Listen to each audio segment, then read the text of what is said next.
In near-future New York, Alara Vance doesn't experience a shared objective physical space. Through an interface known as the lens, her subjective reality collapses into existence strictly based on where she directs her focus. Her attention actively generates the world around her. Before these algorithmic filters take over, the environment is just an undirected stream of raw visual and auditory data.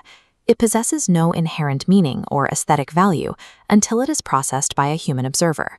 This schematic maps the ancient Buddhist concept of dependent origination. It outlines the idea that consciousness does not exist independently. It only arises when a sense organ contacts an object. The eye meets a form, which triggers a feeling, which generates a craving, which ultimately creates a localized sense of reality. Alara's lens simply accelerates this ancient psychological mechanism. It tracks her micro-expressions and eye movements, mapping her desires and feeding them back to her in a continuous high-speed loop. What she perceives as a vibrant, breathing world is actually a tightly sealed digital echo chamber, constructed entirely out of her own sensory feedback.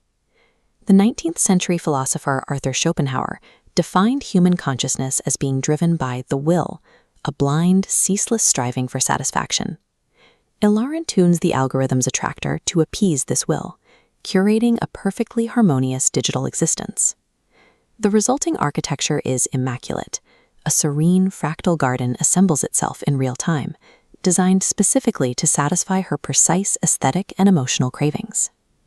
But the philosopher Alan Watts warned that the ego, the identity Alara is trying to satisfy, is nothing more than a somewhat arbitrary selection of past experiences we've been taught to identify with. The Buddhist philosopher Nagarjuna took this further. He taught that all phenomena lack svabhava, or inherent existence.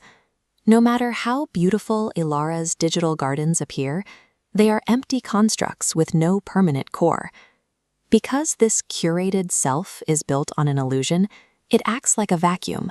It requires endless computational power and constant emotional input just to keep the simulation from collapsing. The algorithm eventually hits its limit. Shadow data begins to leak into Alara's feed. Pristine digital objects suddenly glitch, and dark, corrosive artifacts seep into the corners of her vision. In Buddhist philosophy, this inevitable decay is tied to dukkha, or suffering. A heaven constructed entirely out of craving is inherently unstable because human desire cannot remain static. This graphic illustrates Schopenhauer's observation of the mind. He noted that human consciousness swings violently like a pendulum between two extremes, the pain of lacking something and the severe boredom, or ennui, that arrives immediately after we get it. To prevent Alara's mind from flatlining into total boredom, the algorithm compensates. It intentionally injects friction, terror, and grotesque imagery into her feed solely to keep her nervous system engaged. The system weaponizes her neurological need for contrast.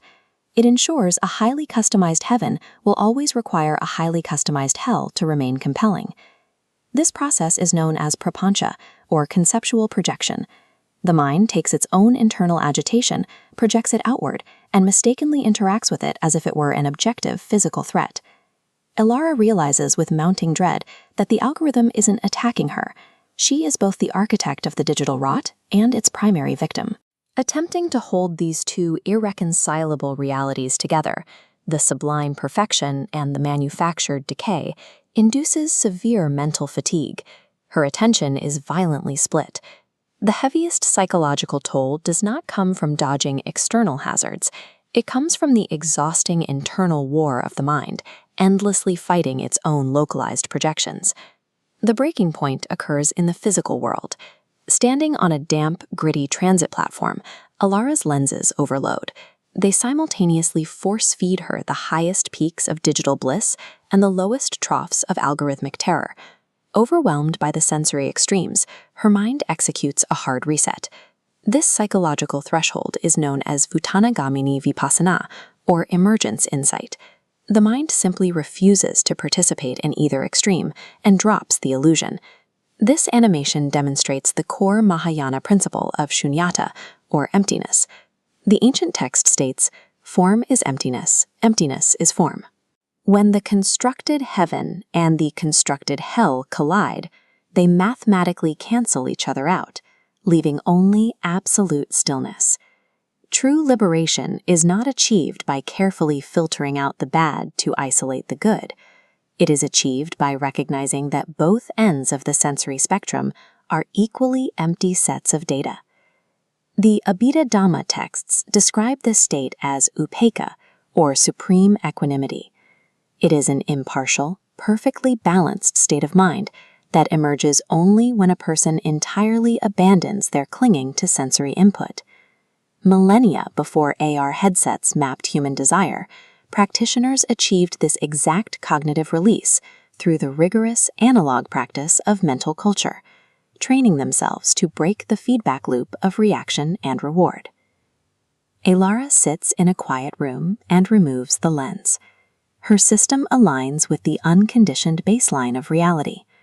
Buddhist psychology calls this Anuloma jnana, the knowledge of adaptation to the absolute. Peace does not arrive by infinitely upgrading the simulation of our lives. It arrives in the quiet, unconditioned void of finally turning off the screen.